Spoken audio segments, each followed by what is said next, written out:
Praise the lord. హల్లెలూయా. మన ప్రభువును రక్షకుడైన యేసుక్రీస్తు నామములో శుభములు తెలియజేస్తున్నాను. అందరూ బాగున్నారు కదా? మరొకసారి ఈ ఆదరణ గడియ అనేటువంటి దైవిక కార్యక్రమం ద్వారా మిమ్మల్ని మీ కుటుంబాన్ని దర్శించడానికి దేవుడు ఇచ్చిన కృపను బట్టి దేవుడికి వందనాలు చెల్లిస్తున్నాను. మిమ్మల్ని మీ కుటుంబాన్ని దేవుడు దీవించును గాక. రండి, దేవుని యొక్క మాటలు విందాం. దేవుని మాటలు విని బలపరచబడదాం. దేవుని మాట ఘనమైనది, ముత్యముల కంటే విలువైనది.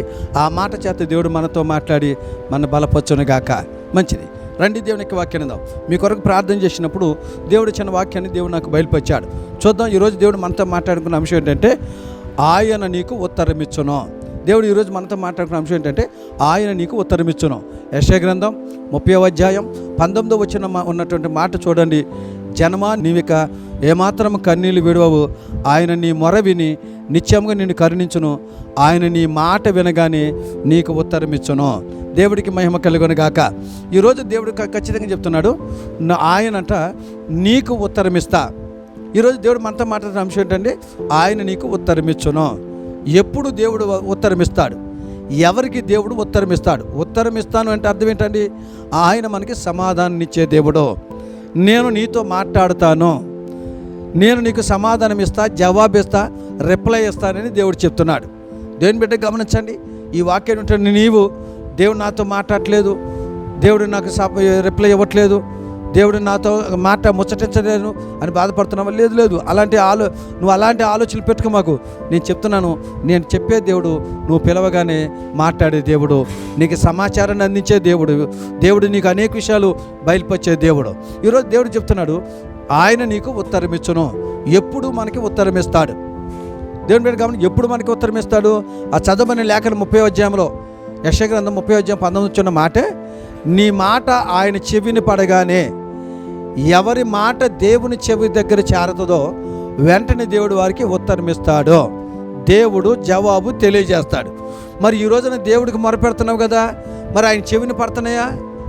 ఆయన అంటున్నాడు, మీ మాట నా చెవిని పడగానే నేను మీకు ఉత్తరం ఇస్తా. మరి ఈ రోజున మన మాటలు దేవుని చెవి దగ్గరికి వెళ్తున్నాయా లేదా? మన మాటలు దేవుని దగ్గరికి వెళ్ళకుండా, దేవుని చెవిలో పడకుండా ఒకవేళ ఆటంకాలు కలుగుతున్నాయా? మరి ఈ రోజున మన మాటలు దేవుడికి ఎందుకు తెలియజేయబడట్లేదు?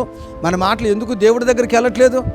దేవుడు అంటున్నాడు, మీ మాట నా చెవి పడిన కానీ నేను ఉత్తరం ఇస్తాను అని దేవుడు చెప్తున్నాడు. ఈ రోజున దేవుని బిడ్డ గమనించండి. ఆయనకి మన మాటలు ఆయన చెవిలో పడాలంటే మనం ఎలా ఉండాలో చెప్తాను.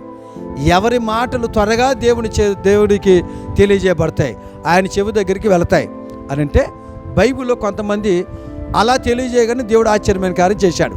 అలా ప్రార్థన చేయగానే దేవుడు వెంటనే కార్యం చేశాడు. ఆ మొదటి వ్యక్తి ఎవరో తెలుసండి? మొదటి రాజుల గ్రంథం 18వ అధ్యాయం 36 వచ్చిన నుంచి 38 వచ్చిన వరకు మీరు చదువుకోండి.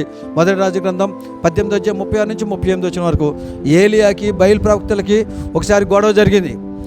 ఎంతకాలం మీరు 2 పాడల మీద అడిగిలేస్తారని చెప్పి బయలు ప్రవక్తలకి ఏలియా ఒక పందెం కాసుకుని, మీ దేవుడికి మొరపెట్టండి, మాంసం పెడదాం, నీళ్ళతో తడుపుదాం, ఇదిగో అగ్ని కాల్ చేస్తే మీ దేవుడు గొప్పని ఒప్పుకుంటా అన్నాడు.